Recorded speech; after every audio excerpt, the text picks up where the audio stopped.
Bonjour frère Renaud, Bonjour Maroun. on se retrouve au monastère de Sarance.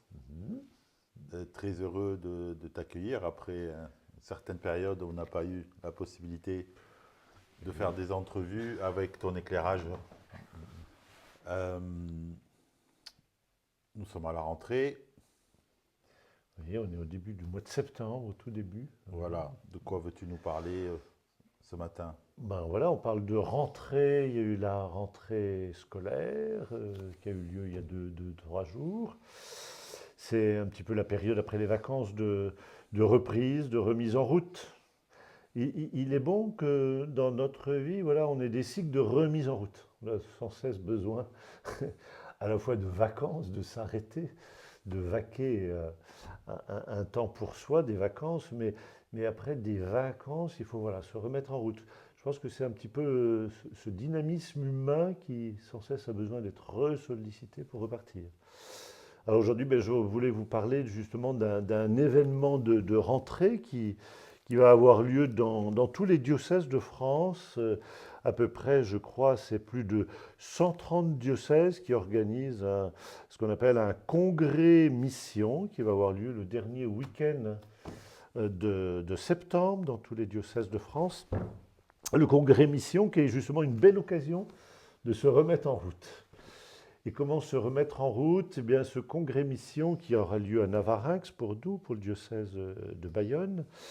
Le congrès mission, c'est l'occasion d'essayer d'avoir un regard sur toutes les initiatives pastorales qui s'essaient, qui sont modestes, qui se cherchent, mais voilà, qui sont un petit peu, qui montrent le dynamisme de l'Église. Un congrès, c'est l'occasion de se redonner des idées pour redémarrer, repartir.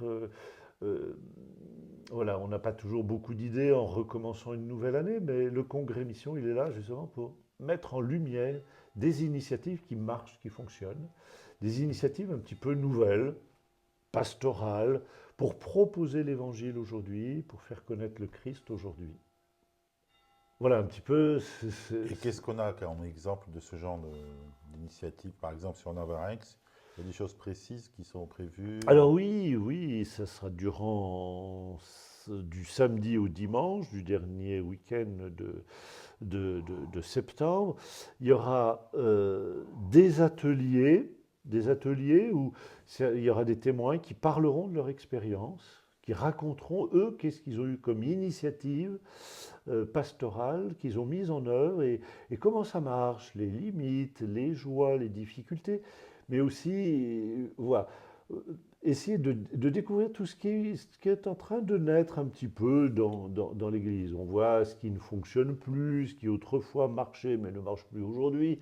Mais aujourd'hui, il y a plein d'idées qui fonctionnent et je crois que c'est justement l'occasion de réveiller en nous cette attention à voir comment l'évangile est proposé aujourd'hui et va toucher les cœurs. On a eu parlé ensemble des catéchumènes, voilà, ces hommes et ces femmes qui aujourd'hui se laissent interpeller par l'évangile, par le Christ, mais comment ils en entendent parler? Où est-ce qu'ils en entendent parler? Qu'est-ce qui les rejoint pour les mettre en route? Ce sera un petit peu ça. Donc des ateliers, des tables rondes aussi, des échanges de discussions entre plusieurs personnes, hein. Comment être, par exemple, voilà, comment être plus libre, plus heureux. C'est quoi ce que propose l'Évangile aujourd'hui, hein, ce chemin de bonheur que propose l'Évangile? Comment il peut se mettre en route, ce chemin d'Évangile, pour toucher des hommes et des femmes d'aujourd'hui? Qui sont les nouveaux convertis? Qu'ont-ils à nous apporter? Quelle transformation dans la vie de ceux qui font l'expérience justement de la rencontre du Christ? C'est souvent justement une rencontre qui bouleverse tout. Mais quelle est un petit peu l'étincelle qui permet de bouleverser une vie? Voilà, c'est un petit peu au début d'une année pastorale nouvelle, l'occasion de réveiller en nous le désir d'annoncer le Christ et de vivre du Christ, de lui donner une plus belle place dans notre vie personnelle et en même temps, ben, en lui laissant une plus belle place, eh ben, de le partager autour de nous. Voilà un petit peu ce programme qui aura lieu à Navarinx. C'est un petit peu comme un marché, ça s'appelle un congrès mission. Le congrès, c'est là où émergent des initiatives, où on découvre des initiatives voilà, qui font un chemin, qui sont encore des idées un petit peu récentes, mais dont on peut déjà voir un petit peu les fruits.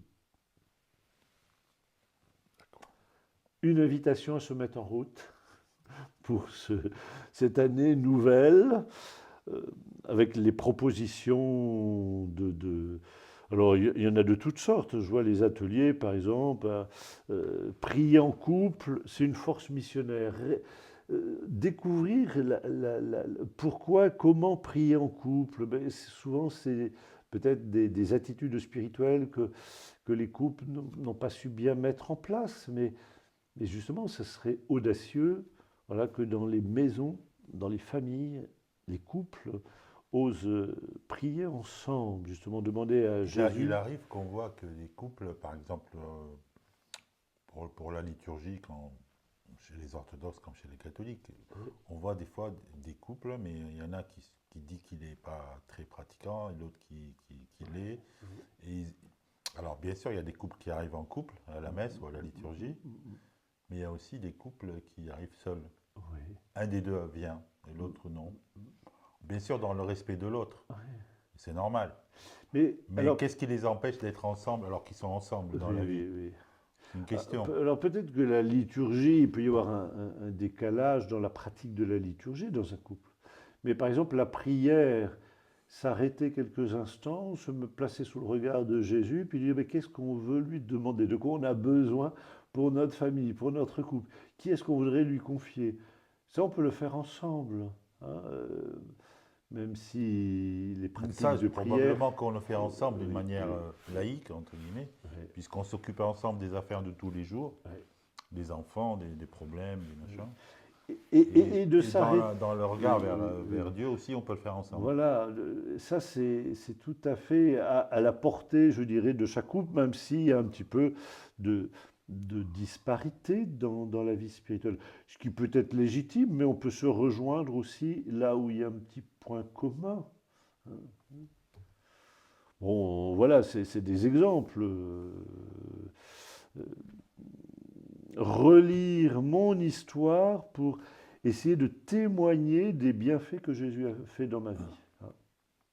Relire mon histoire pour essayer d'en rendre compte ou d'en parler humblement. Il ne s'agit pas de faire des conférences de témoignages devant 1000 personnes, mais peut-être là où je travaille, à un moment ou l'autre, il peut y avoir une opportunité de rendre compte à un collègue de travail, de dire, ben, voilà, Jésus dans ma vie, moi je l'ai vu là présent parce que à ce moment-là, oui, j'ai identifié sa présence parce que voilà, j'ai eu besoin de lui, il m'a apporté un réconfort ou il m'a apporté une lumière. Voilà. Apprendre à relire son histoire pour y voir les traces de Jésus. Nous qui fonçons toujours, qui avançons toujours à grande vitesse, on n'a pas beaucoup de temps. Mais prendre le temps de la relecture, puis dire Seigneur, où est-ce que tu as été présent? Peut-être même le soir dans sa prière aussi, de dire mais dans la journée, est-ce que je n'identifierai pas ta présence à un moment où j'ai su être à l'écoute de quelqu'un, où j'ai su dire une parole qui semble avoir permis à la personne de repartir, ou voilà. Voilà, ce forum finalement, c'est un peu nous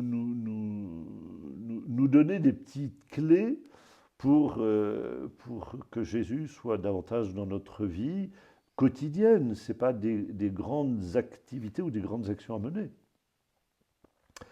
Accueillir ceux qui se présentent à nous comme des frères, à travers d'expériences, accueil des pèlerins, par exemple, nous ici, à Sarance, les pèlerins qui arrivent, qui ont marché, voilà, qui ont pris vraiment, qui donnent d'eux-mêmes et qui arrivent à les accueillir comme des frères, leur permettre de repartir le lendemain en donnant le témoignage que ici ils sont accueillis comme des pèlerins aussi.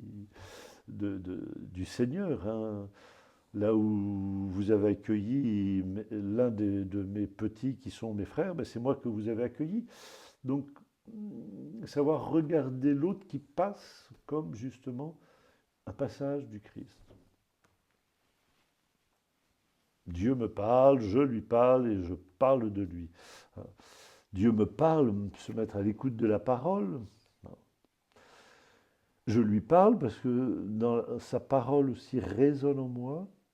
La parole de Dieu résonne en moi et en retour, eh bien, je lui parle de ce que j'entends, de sa parole. Et si je suis en dialogue avec le Seigneur, alors je parle de lui autour de moi. Je peux être témoin, là, dans ma vie, un petit peu de la parole de Dieu qui est à l'œuvre. Et donc je vois que ce que je trouve séduisant, c'est des thèmes qui, qui relèvent de l'intériorisation en fait de la vie en Christ, Ouais. de la relation personnelle. Bah, c'est probablement la base de tout, le départ de tout.